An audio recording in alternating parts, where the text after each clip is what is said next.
the era of uninterrupted dialogue with Pakistan is over. Actions have consequences.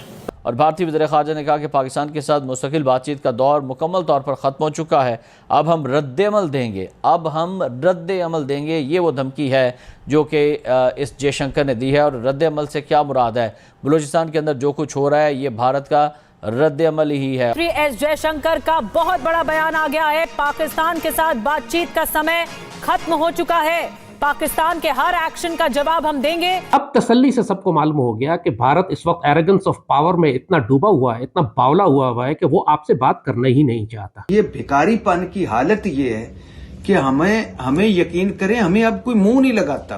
वो कहते हैं जी actions के consequences होंगे, अगर मीन्स के पाकिस्तान अगर कुछ कराएगा तो हम उसका जवाब देंगे। जयशंकर जो कि इंतहाई घटिया जहनीत का मालिक, तंग नज़र और इंतहाई बदबूदार किस्म का हिंदू है, वो पाकिस्तान के खिलाफ ये बयान दे रहा है। अगर चाइना को कोई टक्कर दे सकता है डिफेंस सिस्टम में तो वो हिंदुस्तान। और ये हमारे जो हुक्मरान है ये असल में ना क्लासिकल भिखारी है। ये बहुत बड़े ज़हनी और दिली और दिमागी तौर पर भिखारी हैं। इनका हाथ हमेशा यहाँ ही रहा है। उन्होंने कहा कि जो पाकिस्तान के साथ हमारी जो गुफ्तगू थी, हमारा जो उनसे मिलना जुलना था, बातचीत का सिलसिला था, बाकी चीजें थी, खेल थे, ये तमाम चीजें माजी का हिस्सा थी, यानी कि पास्ट का हिस्सा थी। अंदर तो हम 30 मारखां बने हुए हैं और इन भिखारियों से, बेशर्मों से कोई पूछे कि ये मुल्क ऐसा था जब तुम इस पे मुसल्लत हुए, या ये मुल्क भीख मांगने के लिए बनाया गया था। दोस्तों, पाकिस्तान से इस समय चीख पुकार की आवाजें आना शुरू हो गई क्योंकि एस जयशंकर जी का बयान, जिसने कि इस समय पाकिस्तान में हलचल मचा दी। आपको पता होगा पाकिस्तान में एससीओ की समिट होने वाली है और उसके लिए पाकिस्तानियों ने प्रधानमंत्री मोदी को बुलाया है। इसी के ऊपर रिपोर्टर्स ने सुब्रमण्यम जयशंकर, जो कि हमारे फॉरेन मिनिस्टर है, इनसे एक सवाल पूछ लिया कि प्रधानमंत्री मोदी क्या पाकिस्तान जाने वाले हैं, क्या उनसे बातचीत होने वाली है दोनों देशों के बायलैटरल इश्यूज पर। इस पर जयशंकर जी ने एक कड़ा रिप्लाई दिया है, जिसके बाद से भारत के साथ साथ पाकिस्तान में भी ये बयान काफी चर्चा बना रहा है। जयशंकर जी ने कह दिया कि पाकिस्तान के साथ बातचीत का जो समय है वो समाप्त हो चुका है, यानी कि जो अनइंटरप्टेड बातचीत पहले की सरकारें जो थी वो यहाँ पब्लिक को मरने के लिए छोड़ देती थी और पाकिस्तान के साथ बातचीत के नाम पे जो ड्रामा करती थी वो इस समय समाप्त हो चुका है। ये कहना है एस जयशंकर जी का। अब इससे एक और बात सामने आ गई कि जो कश्मीर का इशू है वो सिर्फ, देखिए डॉक्टर जयशंकर जिस टोन एंड टैनर में बात करता है ना, ये मोदी साहब और बीजेपी और इंडिया का कॉन्फिडेंस दिया हुआ कॉन्फिडेंस है।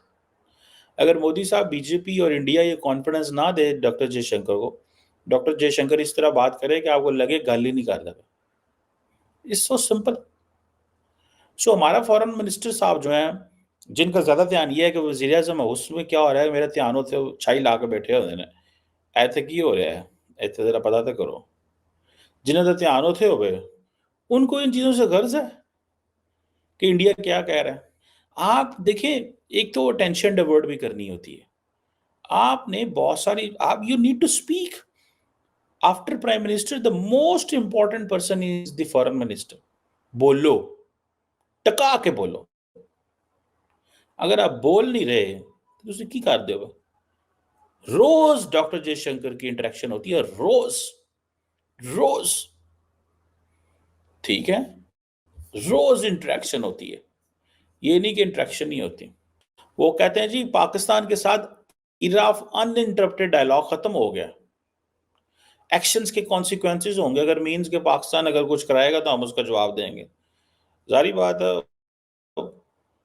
अगर कश्मीर में कुछ होगा वो कह रहे हैं हम जवाब देंगे, तो जारी ख्याल है पाकिस्तान ने भी अगो ये तो नहीं कहना थैंक यू आपने हमें जवाब दे दिया। कश्मीरियों ने अगर कुछ किया और पाकिस्तान ये थोड़ी कहेगा कि हाँ जी हमने थैंक यू, आपने हमें 6 गोले मारे हैं, very thank you very much, we appreciate, आपकी एयरफोर्स बहुत अच्छी है। जारी बात है, इंडिया 6 मारेगा, पाकिस्तान 18 मारेगा, सिंपल। इसमें कोई वो डकीचू भी बात भी नहीं, और होना भी ऐसे ही चाहिए। That's how nations need to respond. ठीक है जी, इंडिया कहता है जी अब हम पैसिव नहीं, अब हम एक्टिव हैं। इवेंट्स जो है वो जिसे कहते हैं ना पॉजिटिव या नेगेटिव, जो भी डायरेक्शन होगी उनकी होगी, ठीक है, जैसे भी डायरेक्शन होगी हम उस पर रिस्पॉन्ड करेंगे। लेकिन उसने दूसरे हिस्से में उन्होंने जो बात की वो आई थिंक इम्पोर्टेंट है। पॉजिटिव या नेगेटिव डेवलपमेंट होगी तो भारत उसके मुताबिक रिएक्ट करेगा। अब ये जो उनका स्टेटमेंट है, आई थिंक सिफारतकारी के अंदर आप जो नुआंसेस होते हैं उनको जज करना होता है। आम तौर पर इससे पहले भारत ने बड़ी वाज़ेह एक लाइन ली हुई थी कि कम वक्त में पाकिस्तान के साथ किसी भी तरह की इंगेजमेंट नहीं होगी, पॉजिटिव नेगेटिव अदरवाइज। इस मर्तबा जो एस जयशंकर का स्टेटमेंट है उसमें अगर आप देखें तो उन्होंने ये कहा है कि नेगेटिव तो उन्होंने बात की ही है, वो भारत की एक पॉलिसी है कि पाकिस्तान की तरफ से कोई भी अगर स्टेप लिया जाएगा नेगेटिव तो भारत उसको रिस्पॉन्ड करेगा। लेकिन पहली मर्तबा उन्होंने ये एक सिग्नल दिया है कि अगर पाकिस्तान की तरफ से कोई मुस्बत तब्दीली आती है, कोई कदम उठाया जाता है तो भारत अकॉर्डिंगली उसका जवाब देगा। ये भिखारीपन की हालत ये है कि हमें यकीन करें, हमें अब कोई मुंह नहीं लगाता।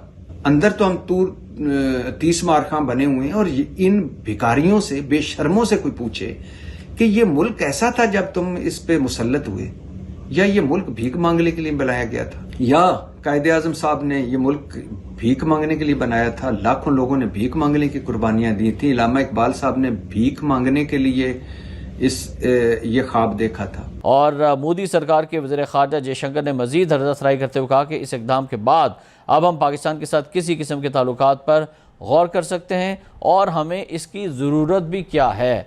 हम किसी किस्म के कोई मुज़ाकरात नहीं करेंगे और क्योंकि हमें इसकी ज़रूरत ही नहीं है, ये उनका नैरेटिव था। और भारतीय वज़ीर ख़ारजा ने कहा कि पाकिस्तान के साथ मुस्तकिल बातचीत का दौर मुकम्मल तौर पर ख़त्म हो चुका है, अब हम रद्द-ए-अमल देंगे। ये वो धमकी है जो कि इस जयशंकर ने दी है। और रद्द-ए-अमल से क्या मुराद है? बलूचिस्तान के अंदर जो कुछ हो रहा है ये भारत का रद्द-ए-अमल ही है। कॉन्फिडेंस, ये कॉन्फिडेंस है उसका होना चाहिए। They need to work for their country. अपनी गवर्नमेंट में बात करनी चाहिए।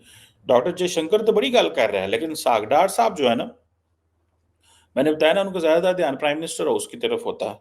शायद वो ये महसूस कर रहे होते हैं कि आई विश कि अगर यही वजीर आजम बनना था तो फिर मैं ही बन जाता, या फिर ये है कि उनको वजीर खारजा बना दिया गया बिकॉज वजीर खारजा is the most active important position after prime minister. Other than that he may not have those credentials. A foreign minister should be eloquent in English, must have an experience of foreign policy. He should have been a diplomat, full support of the government होनी चाहिए, एक technocrat होना चाहिए, खिंच के रख दो, कहानी सुनानी आनी चाहिए, and he must be a strong advocate of the country। ठीक है। फॉरेन ऑफिस वाले हमारे दोस्त बताते हैं, कभी कभी उनसे पूछते हैं, मैं सुनाएं फॉरेन मिनिस्टर कैसे हैं, वो कहते हैं फॉरेन मिनिस्टर ज्यादा ध्यान इकोनॉमी ते हुंदा, साडे नाल गल्लां करदे हैं। He speaks more about economy, ज़्यादातर इकोनॉमी की गल्ला कर दे। बहरहाल चले, बिकॉज वो रहे हैं बिजनेस ही करते रहे हैं को आज तक, तो उन्होंने कहा चलो ठीक है, मैं इकोनॉमी की गल्ला कर लेना।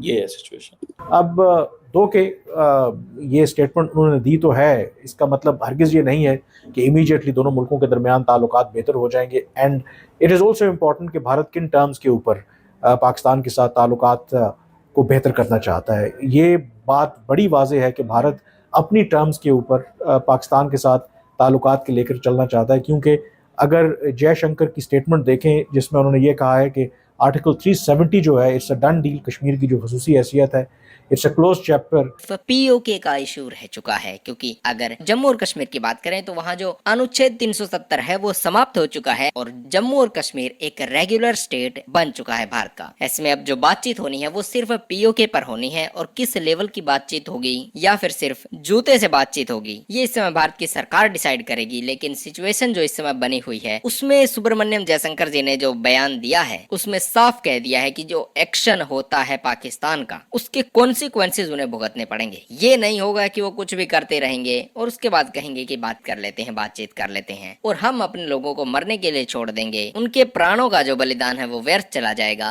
ये नहीं होने वाला है। ऐसे में 15 और 16 अक्टूबर को जो होने वाली बैठक है उसमें लगता नहीं कि प्रधानमंत्री मोदी भी जाने वाले हैं। बातचीत की बात पर उन्होंने कहा कि हमने कई बार पाकिस्तान से बातचीत के प्रयास किए हैं, लेकिन जो आतंकवाद के मुद्दे पर उनकी दोहरी नीति है, जो दोगला रवैया है, वो उन्होंने आज तक नहीं छोड़ा। और इसलिए अब समय आ गया कि पाकिस्तान समझे कि बातचीत के लिए उसे आतंकवाद पूरी तरह से खत्म करना ही होगा, नहीं तो बातचीत नहीं होगी। इसके बाद उन्होंने ये भी कहा कि एक्शन के कॉन्सिक्वेंसेस होते हैं, यानी कि जो जिस भाषा में समझता है उसे उसी भाषा में समझाएंगे। हालांकि कब समझाएंगे, कैसे समझाएंगे, ये उन्हीं को पता है। पर जो सिचुएशन इस समय बनी हुई है पाकिस्तान में, उससे एक बात स्पष्ट हो रही है कि अगर इस समय पाकिस्तान को न छेड़ा जाए तो ये बहुत ही अच्छा होगा, क्योंकि पाकिस्तान पाकिस्तान की अब सेना भी चाहेगी कि भारत के साथ अगर उसका कोई कॉन्फ्लिक्ट हो जाता है तो इससे वो देश को अपने अंडर लेने में और उसमें जो टेम्परेरी एकता है, जो कि ये शुरुआत से आज तक हेट्रेड के नाम पर ही एक हुए रहते हैं, वो बनी रहेगी और लोग आटे दाल का रेट भूल के हिंदुओं को गाली देने के नाम पे एक हो जाएंगे। कुल मिला के पाकिस्तान के लोग भी इनसे परेशान हो चुके हैं और जो सिचुएशन इसमें बनती दिखाई दे रही है उसमें लगता नहीं कि भारत पाकिस्तान को उसकी इस नीति में कामयाब होने देगा। आपने देखा होगा पिछली बार जब पाकिस्तान ने इस तरीके की हरकत की थी तो भारत ने कड़ा रिप्लाई दिया था, लेकिन इस बार जो पाकिस्तान की तरफ से जम्मू में आतंकी हमले हुए हैं उसके बाद भारत की तरफ से कोई रिएक्शन नहीं गया है अभी तक। वो मुझे लगता है कि भारत कुल्हाड़ी तेज करने में लगा हुआ है और सही मौका आने पर अच्छे तरीके से इलाज कर दिया जाएगा।